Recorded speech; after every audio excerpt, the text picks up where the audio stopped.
오늘 말씀 마가복음 15장 16절부터 32절 주보에서 기록된 내용과 약간 다릅니다. 마가복음 15장 16절부터 32절 말씀까지 저와 여러분이 한 절씩 번갈아 가면서 교독하도록 하겠습니다. 제가 먼저 봉독해 올리겠습니다. 신약성경 제가 가진 성경으로 83페이지 정도, 마가복음 15장 16절로 32절 말씀까지.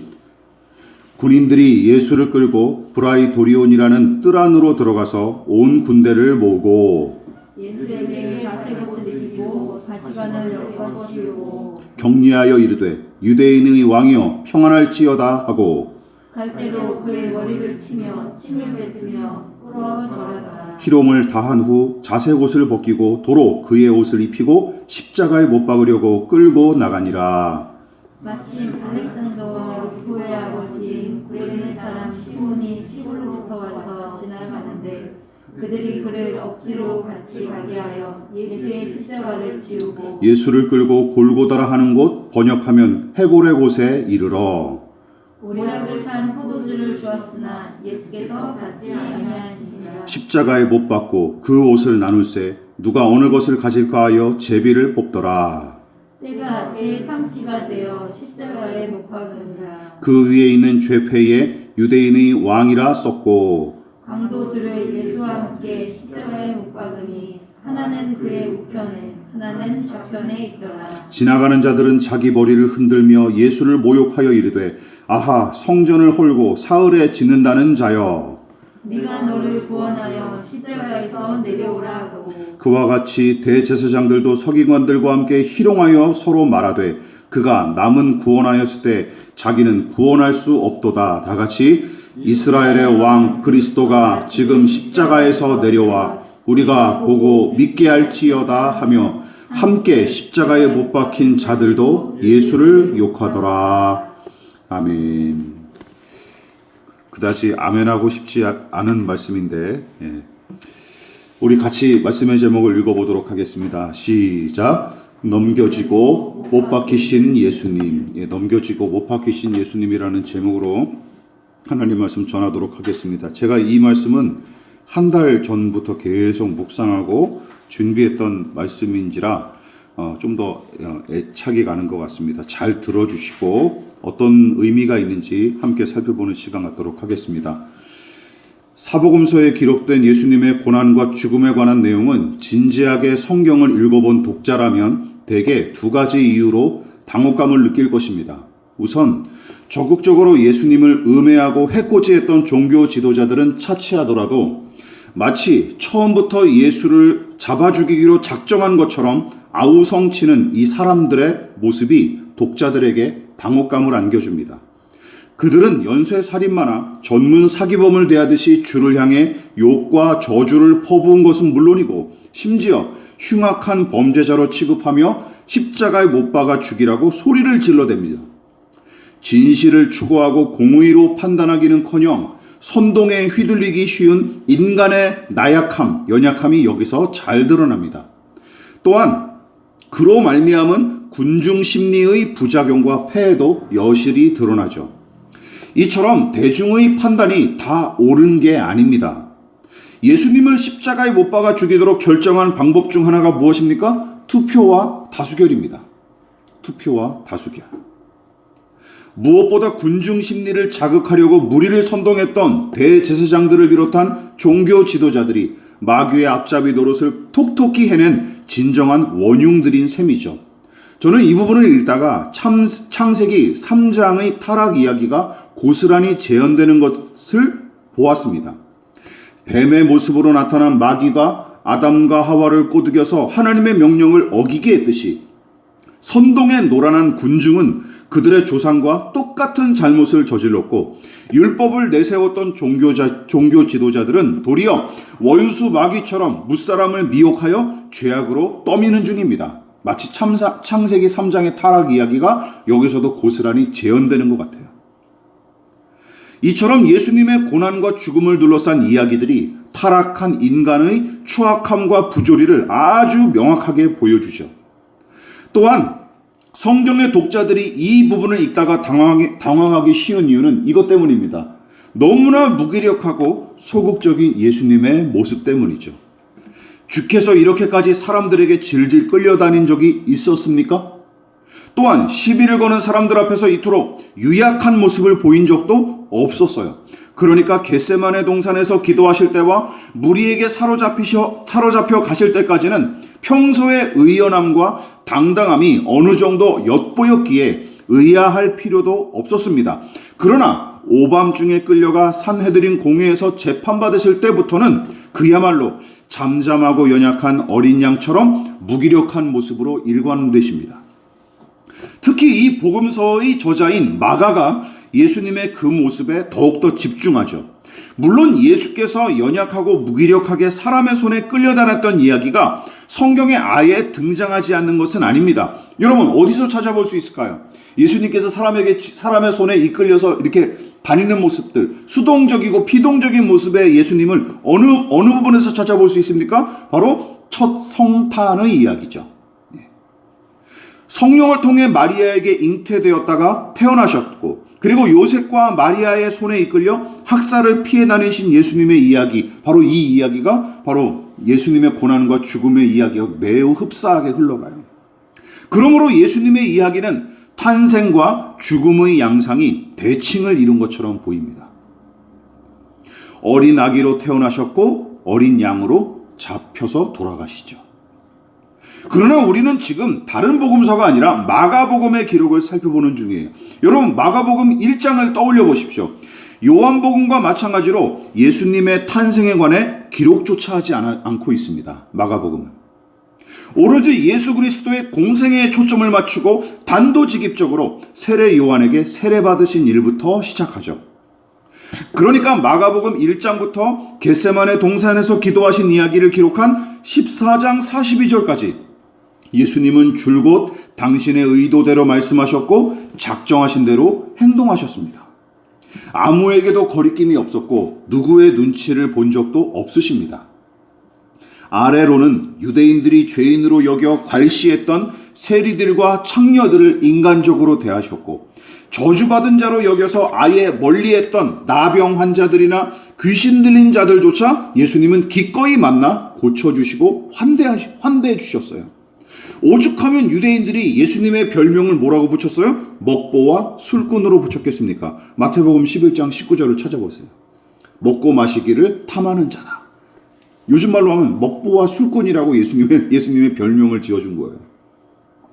그뿐만이 아닙니다. 힘있고 높은 자리에 있는 자들의 초대도 마다치 않으셨고 그들 앞에서 괜히 주눅들거나 위축된 적도 없으십니다. 오히려 말도 안 되는 사안으로 당신에게 시비를 걸고 위선을 떨거나 오만방자한 작태를 일삼으면 그 상대가 무소불위의 권력자일지라도 늘 당당한 태도로 일관하며 신랄하게 비판을 가하셨죠. 놀라운 기적과 이적을 나타나셨을 때도 전적으로 당신의 의지로 일으키셨고 베드로를 비롯한 제자들도 당신께서 원하는 자들을 부르신 것이죠. 또한 어디를 다니실 때도 거칠 것이 없으셨습니다. 갈릴리와 가버나움과 베다니 등의 유대 땅은 물론이고 유대인들이 혐오하며 멀리했던 사마리아 땅까지 들어가셨던 분이에요. 또한 폭풍이 몰아치는 줄 알면서도 바다를 항해하셨고 심지어 어부였던 제자들조차 벌벌 떨던 바다 위를 거침없이 걷는 기적도 일으키십니다. 마치 이스라엘 백성을 광야 40년 동안 인도했던 불기둥과 구름기둥처럼 어디를 가든지 늘 주께서 앞서가시고 먼저 움직이셨죠. 그야말로 예수님은 어떻게 움직이셨습니까? 자유롭게 하는 진리와 세상을 이기는 믿음과 성령의 용기로 사는 것이 무엇인지 몸소 보여주셨어요. 능동 그리고 적극적인 행동 하면 바로 예수님을 떠올릴 정도입니다. 그러나 고난과 죽음에 관한 이야기에는 지금까지 보여주셨던 모습을 거의 찾아보기가 어렵습니다. 여러분, 포식자에게 사로잡힌 어린 양처럼 이리저리 질질 끌려다니는 모습은 14장의 산헤드린 공회 재판 때부터 이미 시작되었던 거예요. 그 포문을 연 구절이 바로 14장 53절입니다. 같이 읽어볼까요? 시작. 그들이 예수를 끌고 대제사장에게로 가니 대제사장들과 장로들과 서기관들이 다 모이더라. 이게 시작이었습니다. 이게 시작이었어요. 이후부터 15장 우리가 읽었던 전체는 하찮은 물건처럼 이곳저곳으로 넘겨지고 왕따 당하는 아이처럼 일방적인 모욕과 폭력에 아무런 저항조차 않으시다가 마침내 십자가에 박혀 옴짝달싹 못하는 지경까지 이릅니다. 그 내용을 요약하면 다음과 같아요. 다 읽어보라 그러면 짜증내시겠죠? 자, 눈으로 한번 보세요. 이게 바로 예수님이 무기력하게 이리저리 넘겨지고 끌려다니고 결국에는 못 박히는 장면입니다. 이 모든 내용을 보십시오. 예수님의 의지와 거의 상관없는 오로지 타인의 의지로 이루어진 일들이 대부분입니다. 넘겨지고 끌려다니며 희롱당하다가 마침내 십자가에 못 박히시죠. 게다가 강도들과 함께 처형당하고 유대인의 왕이란 죄목을 매단 일도 주님의 의견이 반영된 게 아니에요. 그러기는커녕 전적으로 빌라도의 결정에 따른 것이었습니다. 물론 주께서 전혀 예측하지 못한 일을 당하고 계신 것은 절대로 아니죠. 하나님의 아들로서 당신에게 닥칠 일들을 미리 예상하고 계신 게 틀림없었고 아버지께서 인도하시는 길이 어디인지도 예수님은 진즉부터 다 알고 계셨습니다. 공생의 시작부터 당신의 고난과 죽음을 반복해서 예언하셨고 전날 밤에도 6월절 만찬에 쓰였던 빵과 포도주로 당신의 죽음을 기념하라고 명령하셨으며 겟세마네 동산에서는 어떻게 기도하셨습니까? 이 잔을 내게서 옮기시옵소서 하고 간곡히 기도하셨어요. 다 알고 계셨어요. 다 알고 계셨습니다. 그러므로 주님이 예상치 못한 일을 당했다는 해석은 받아들이기가 어렵습니다. 그런데도 주님은 도살장으로 끌려가는 어린 양처럼 연약하기 짝이 없는 모양새로 이리저리 끌려다니셨고 강도들과 함께 십자가에 못 박힌 채로 6시간을 매달려 계시다가 결국은 돌아가십니다. 다만 죄수에게 제공하는 몰약탄 포도주를 거절하신 일이 그나마 저항의 몸짓으로 유일하게 23절에 등장할 뿐입니다. 이거에 대해서는 우리가 다음 주에 더 살펴볼 거예요. 혹시 제가 본문의 내용을 이런 식으로 일부러 몰고 가는 것처럼 생각하십니까? 아니죠.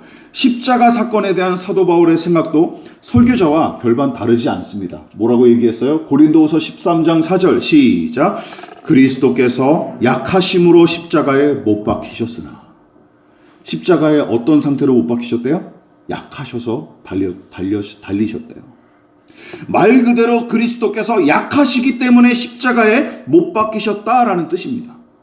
물론 하나님의 뜻에 따라 그리고 예수께서 스스로 작정하신 대로 고난당하고 십자가에 달려 돌아가신 일은 틀림없는 사실입니다. 그러나 이 일은 예언대로 잠잠한 어린 양, 즉 가장 연약한 상태에서 겪은 일이라는 것이죠. 가장 연약한 모습으로. 그것은 자기 힘으로 할 수 있는 일이 거의 없는 상태. 그저 남의 손에 의해 좌지우지되는 처지. 한 인간에게 주어진 자유와 권리를 완전히 박탈당한 것은 물론이고 생존과 생명마저 저 스스로 지키지 못하는 그야말로 완전히 무장해제된 상태를 가리키는 거예요. 무장해제된 상태. 내내 넘겨지다가 마침내 십자가에 못 박히신 예수님, 이 이야기를 장황하게 제가 늘어놓는 이유가 무엇일까요? 하나님께서 세상을 창조하실 때만큼, 아니 그보다 더 심혈을 기울이신 일, 구약 성경의 모든 선지자와 저자가 힘써 주목하고 간절히 소망한 일, 신약의 저자들과 신자들이 어목했던 시절을 넉넉히 인내하며 이겨낼 수 있었던 원동력이 된 사건, 그리고 마침내 그것이 바로 예수께서 죄인의 저주와 심판을 대신 담당하시고 돌아가신 십자가 사건 아닙니까? 그러니까 가장 중요한, 역사상 가장 중요한 일이고 성경에서도 이 일이 바로 에베레스트의 최고봉에 해당되는 사건이었어요. 오늘 우리가 읽었던 마가복음 15장이 말이죠.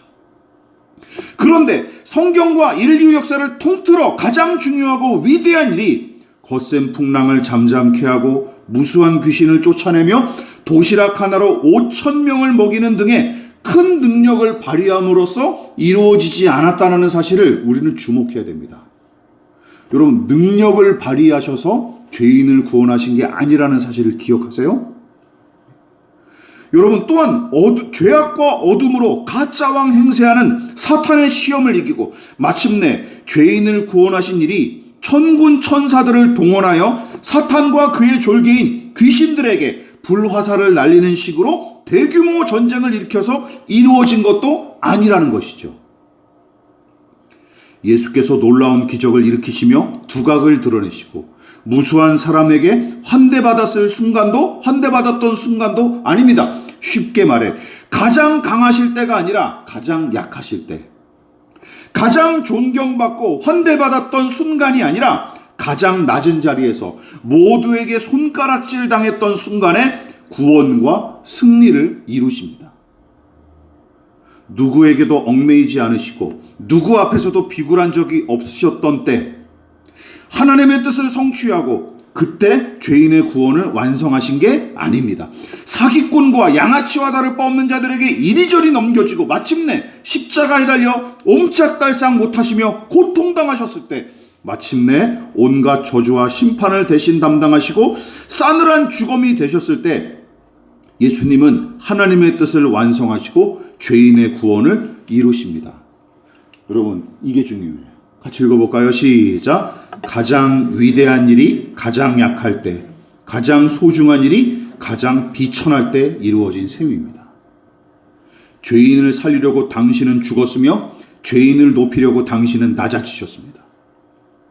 또한 죄인에게 복을 주시려고 당신은 저주를 받았으며 죄인에게 자유를 주시려고 당신은 넘겨지시고 못 박히신 거죠. 이것이 여러분 십자가에 담긴 기독교의 신비입니다. 믿으십니까? 이게 기독교의 신비예요. 그리고 이것이 하나님께서 일하시는 방법이었다라는 거죠.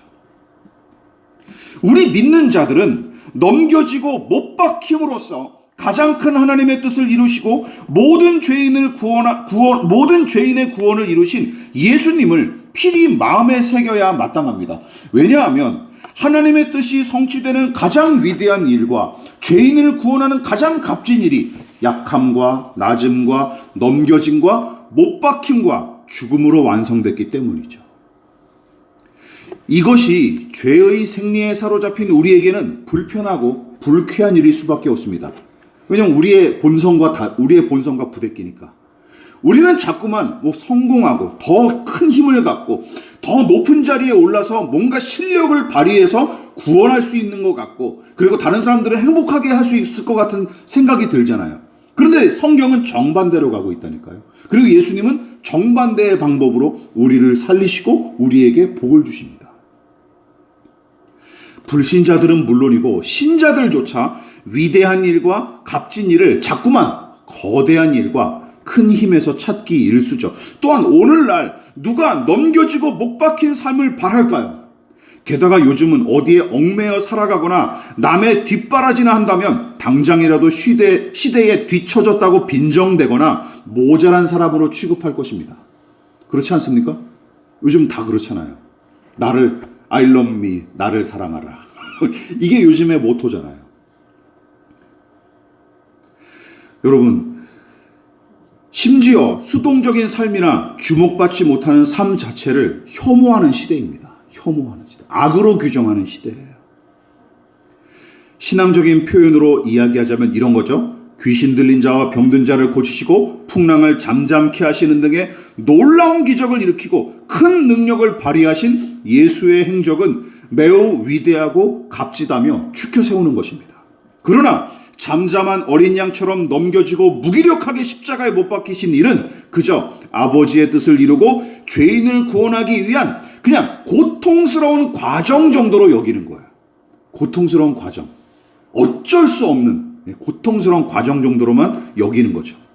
그래서 많은 신자가 예수님의 고난과 죽음을 귀히 여기고 그분을 따라 나도 십자가의 길을 가겠다며 말은 내뱉지만 정작은 큰 능력과 이적으로 마귀를 제압하고 무사람에게 칭송받는 예수가 되기를 바랄 뿐이죠. 그리고 그런 예수님을 따르기를 원하는 것이죠.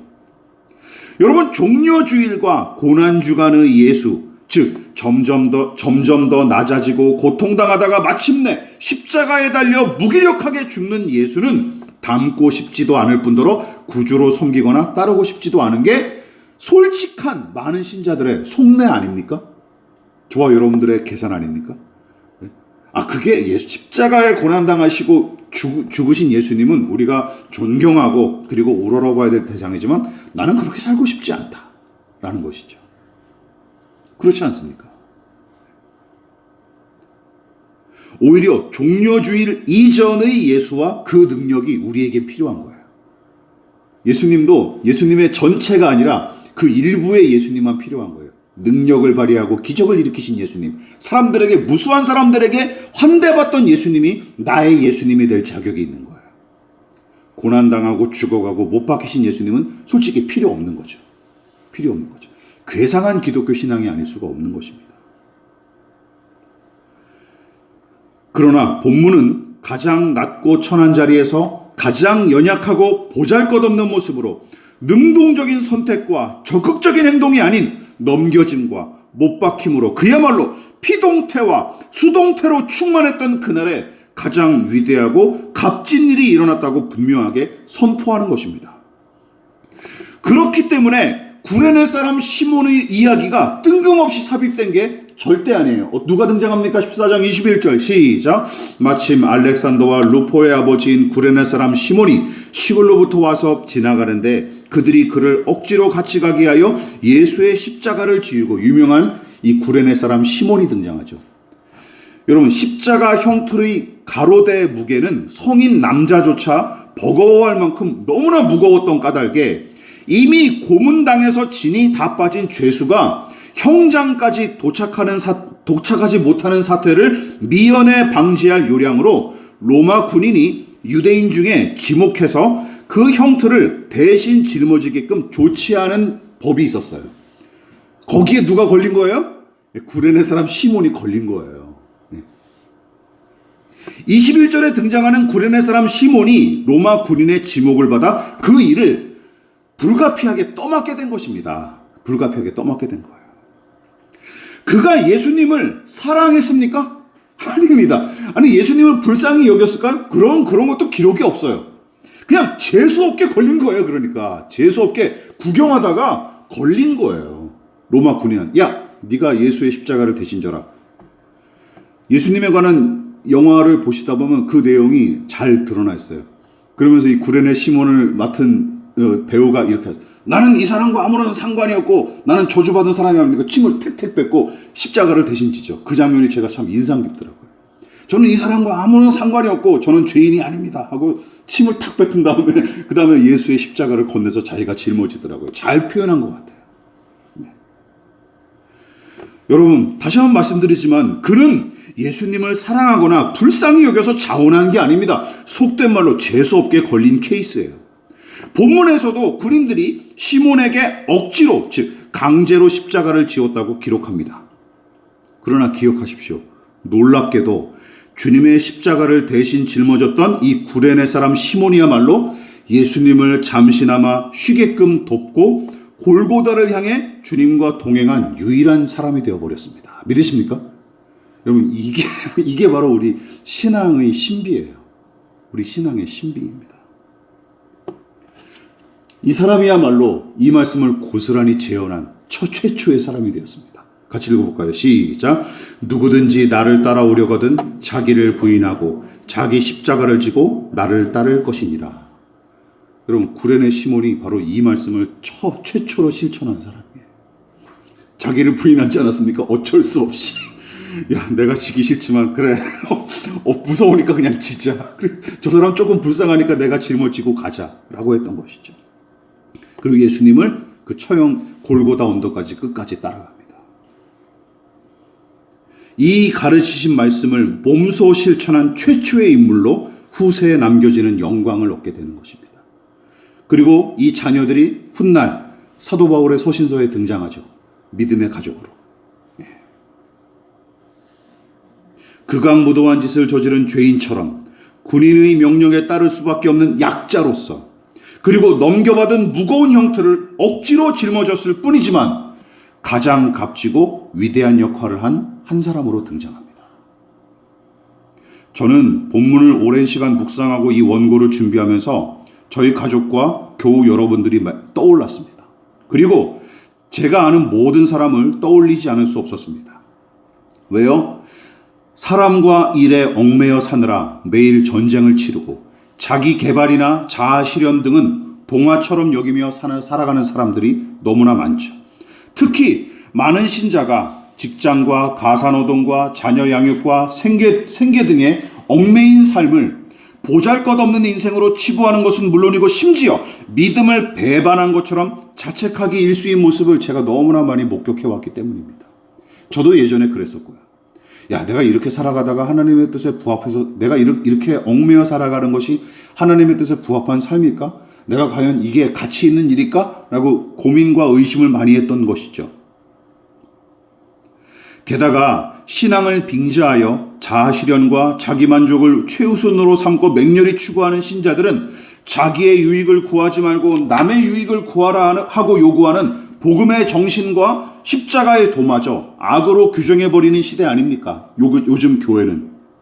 부활하신 예수께서 베드로에게 내가 젊어서는 스스로 띠띠우고 원하는 곳으로 다녔거니와 늙어서는 내 팔을 벌리리니 남이 내게 띠띠우고 원하지 아니하는 곳으로 데려가리라. 여러분, 베드로에게만 이 명령을 내리신 걸까요? 아닙니다. 우리도 그렇게 살아가요. 그리고 진짜 거듭난 신자들은 대부분 이렇게 살아가더라고요. 내가 원하는 옷을 입고 내가 원하는 곳으로 가서 사는 게 아니라 남이 나에게 강제로 무슨 옷을 입혀줘요. 그리고 끌고 가죠. 이게 신자의 삶이더라고요. 믿으십니까? 경험해 보셨죠? 이거 경험 못 하셨으면 아직 여러분들의 신앙을 의심해 보셔야 되는 거예요. 여러분, 근데 이런 말씀과 신앙이 상관없다고 생각하는 신자들이 너무나 많기 때문에 문제가 되는 것입니다. 작금의 기독교회가 병들고 무너진 것은 절대로 이상한 일이 아닙니다. 우리는 이상한 복음에 사로잡혀 있어요. 성공의 복음, 그리고 자기 자아 실현의 복음에 너무나 심취해 있기 때문에 정작 진정한 복음에 관해서는 관심이 없어요. 뿌린 대로 거둔 당연한 귀결입니다. 그런데도 우리 주변에는 남의 생명과 이익을 위해 자신을 넘겨주고 잠잠히 자기 십자가를 지는 사람들이 남아 있습니다. 거대한 일을 감당하고 무수한 사람들에게 영향을 끼쳐야 크고 좋은 믿음으로 여기는 신앙과는 기억하십시오. 이단과 사이비의 교리와 별반 다르지 않은 사상이자 대적해야 될 십자가의 원수임이 분명합니다. 기억하십시오. 여러분, 여자의 몸으로 사사의 사명을 용감히 감당했던 사사 드보라, 이름 아시죠? 또 바벨론 왕 아하수에로의 왕비로 간택되어 유대 민족을 말살 위기에서 극적으로 구해낸 에스더 왕후. 이처럼 성경의 거대한 일을 감당한 위대한 여인들의 이야기를 보여줍니다. 그러나 다른 이야기들도 넘쳐납니다. 자, 보십시오. 먹고 살기 위해 몸부림쳤던 나오미와 룻, 서로의 유익을 구했던 이 고부지간의 이야기가 굉장히 중요하게 다뤄지고 있죠. 구약 성경에서. 아들을 얻게 해달라고 기도했던 한나. 한나를 통해서 누가 태어납니까? 사무엘이 태어나죠. 아버지의 유산을 요구했던 슬로브앗의 딸들, 그리고 향유옥합을 깨뜨린 마가복음 14장의 그 여인, 한 사람의 여인. 이게 뭐 대단한 일입니까? 대단한 일이 아니잖아요. 그냥 스쳐 지나가는 에피소드에 불과한 이야기들이잖아요. 그런데 성경은 이 사람들을 언급하고 있어요. 그리고 이런 사람들이 성경에 더 많이 등장합니다. 더 많이 등장해요. 신자가 추구할 것은 크고 높고 많고 찬란한 일이 아닙니다. 또한 능동성과 적극성이 다 선한 것도 아니라는 사실을 우리는 명심해야 될 줄 믿습니다. 예수님처럼 누군가를 살리기 위해서는 기꺼이 작아지고 낮아질 줄 알며 넘겨지고 못 박혀 죽는 자리에 서야 마땅합니다. 그리고 그 방법이 가장 훌륭한 방법이더라고요. 그 방법밖에는 없더라고요. 누군가를 살리기 위해서는. 기억하십시오. 우리는 넘겨지고 못 박히신 예수님을 통해 구원을 얻은 것입니다. 나만을 위한 삶은 기독교와 거리가 멉니다. 그리고 하나님 앞에 작은 자리와 작은 사람은 없습니다. 혹시 여러분 이 믿음이 자꾸 흔들리십니까? 저는 이 믿음을 계속 10년 동안 계속 우리 교인들에게 설파해 왔어요. 근데 이걸 깨기가 너무나 어렵더라고요. 왜냐하면 이건 우리의 본성의 뿌리 깊은 본성이기 때문이죠. 뿌리 깊은 본성과 싸우는 일이에요. 이 믿음이 자꾸 흔들리십니까? 그럴 때마다 오늘 본문을 묵상하십시오. 예수님의 고난과 죽음을 깊이 묵상하십시오. 하나님이 어떤 방법으로 우리를 구원하셨는지 묵상하십시오. 그리고 마지막으로 사도 바울의 고백을 떠올리면서 마음을 다 잡읍시다. 같이 마지막으로 읽어보겠습니다. 시작. 내가 그리스도와 함께 십자가에 못 박혔나니 그런즉 이제는 내가 사는 것이 아니요 오직 내 안에 그리스도께서 사시는 것이라. 이제 내가 육체 가운데 사는 것은 나를 사랑하사 나를 위하여 자기 자신을 버리신 하나님의 아들을 믿는 믿음 안에서 사는 것이라. 아멘. 이 믿음을 살아낼 수 있기를 주님의 이름으로 부탁을 드리겠습니다. 넘겨지시고 누군가에 얽매여 있다고 그게 다 악이 아니고, 그리고 그것이 다 작고 보잘것없는 삶이 아니라는 것을 기억하십시오. 우리는 누군가에게 얽매인 이 일상이 하나님이 보시기에는 가장 값지고 소중한 일일 수도 있다는 것을 우리는 놓쳐서는 안 될 것입니다. 네, 기도하겠습니다.